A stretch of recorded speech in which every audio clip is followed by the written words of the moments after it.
Hey there, David Youngren here. I am out driving and it's a beautiful day. I just noticed it's 96 degrees, which is 36 Celsius.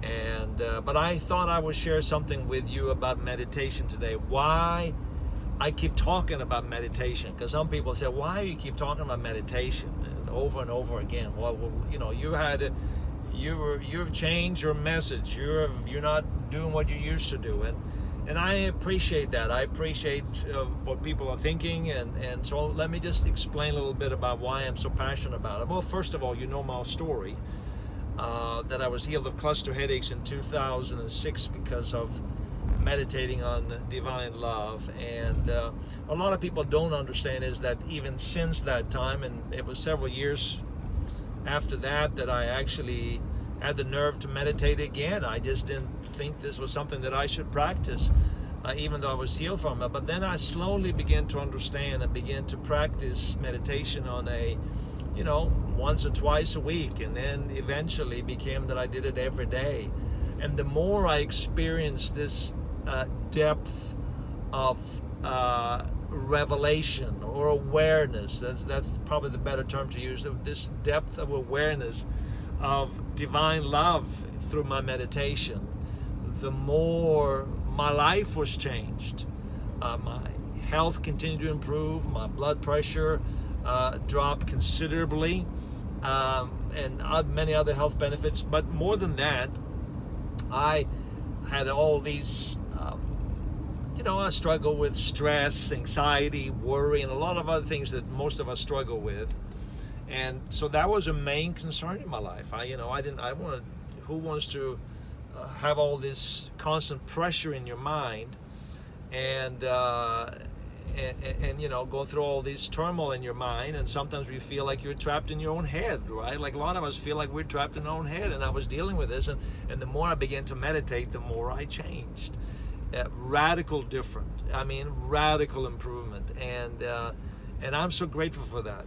But it doesn't necessarily mean that I should share it with you. One thing I've come to realize is a lot of times the reason why people are so eager to share their beliefs is because the ego perceives that sharing my beliefs enhances my sense of self. And let me just clarify what the ego is, because a lot of people say, well, what do you mean by the ego? Well, the ego is what I call an unconscious programming of a conceptualized self. It is where your mind is your identity, your thoughts are your identity, where you identify with your body, where you identify with the thoughts that you have, the background that you have, and that continually needs to be enhanced. Essentially, someone put it this way, that the ego stands for edged God out.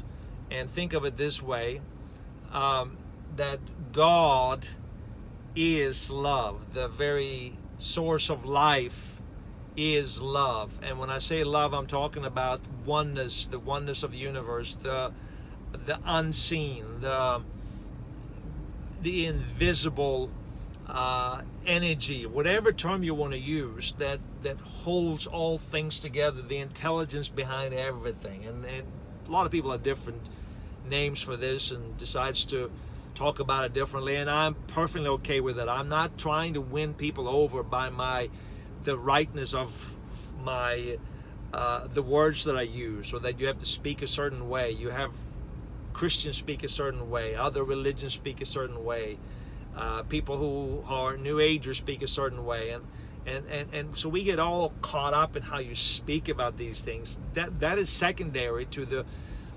experience of knowing God, and I think all of us would agree with that. But going back to the ego essentially means that you edge God out, that you have that you rely on your mind and your thoughts rather than identifying with your spirit that is connected with all things, that is connected with God.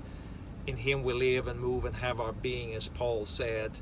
The Father's over all, above all, through all, and in all, he also said. And he said that Christ is all and in all those things that Paul talks about, which really confirms and affirms that all of us, our true essence is that of spirit, and that the essence of that spirit is love, and that is the unifying force that connects all things. Quantum mechanics confirm this, and I think all of us experientially also understand this if we truly come to know God.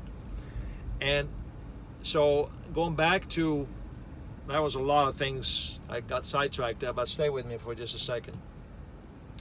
So when it comes to sharing this, why am I so passionate about sharing about meditation? Well, because meditation is a form of quieting the egoic mind.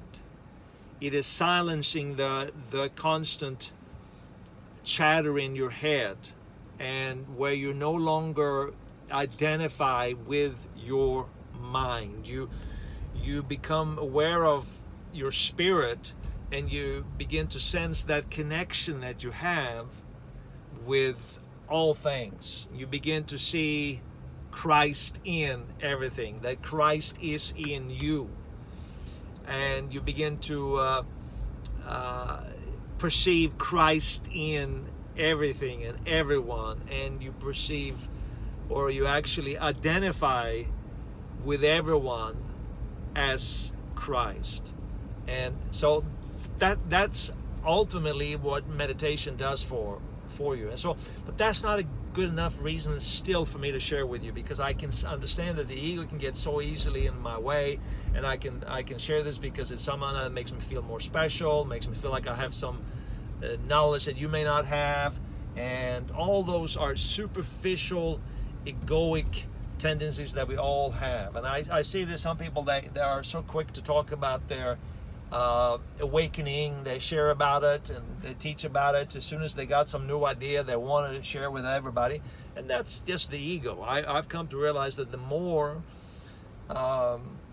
truly it is from God, the more I got to keep it to myself for a while, until I know my heart is pure, that there is a reason why I share this with you, and that is to help and transform your life.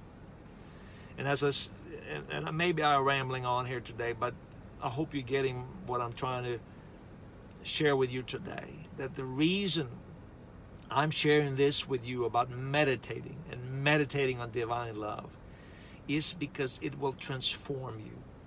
You know, I look around and I meet so many people that are troubled emotionally.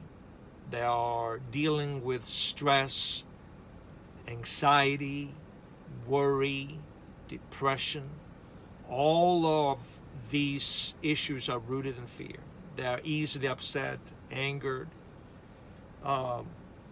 They get into blow-ups with their family members. I just listened to, overheard some neighbors down the street, and he got so mad at something, at his kids, and I felt the pain that he was going through, and I felt the pain of the child. It was just horrible to listen to, but I realized this is not an isolated incident. It happens all over, and so many people are dealing with so much crap, so excuse my expression, but so much garbage in their life. And I know that there's a way for you to be free. I've experienced it in my own life. And when you begin to meditate on divine love, when you come to that place where you just surrender to your true essence, and you surrender to love, and allow that love and that awareness of the spirit within you to actually renovate your mind, to transform your mind, to change the way you think, to heal you from your toxic thoughts, to help you overcome these egoic tendencies, which are really based on self and the need to validate self. The more you become aware of this, the more you transform. So I'm passionate about sharing about it for that particular reason. Quite frankly, if it wasn't for that, I wouldn't do it. It has no benefit to me. I look around and I see a lot of people think I'm crazy for making this change, for talking about this. It has not benefited me very much. In fact, it has probably done the opposite, but that's okay. I'm not sharing that to get your sympathy, because that would also be my ego. I'm sharing this with you because I want you to know how passionate I am about this, and how much I want you to experience the transformation of really coming to know God and understand God as love and experience it in your life, and moving it from just here to here. So many people talk about it. They talk a good game, but you got to get it in here. And that's why I keep sharing this with you. So if this is helping you, if this is benefiting you, I love to hear from you, but I don't need to hear from you, but I would love to hear from you if that's what you decide. But more important, just try it out. Just meditate for a while. Just do it. And if you need help, you know, you can listen to some of the meditation videos I have here. I share how I do it, or you can also get our free meditation, but you can just try it on your own. There are many other places you can learn about this, and I just encourage you to do it, because I know how much it's going to change your life. It's the path to freedom. It's the path to happiness. It's a path to a better life, not just for you, but as we collectively are transformed and awakened to divine love, I believe that the earth will be transformed, and that we will see a rebirthing of an earth that is, how do I call it, heaven on earth. I think that's the best way I can describe it, where you actually begin to see heaven and earth merge as one, because we are so continually aware of the presence of God that is in me, and it is in you, and it is in everyone. So thank you for listening to me today.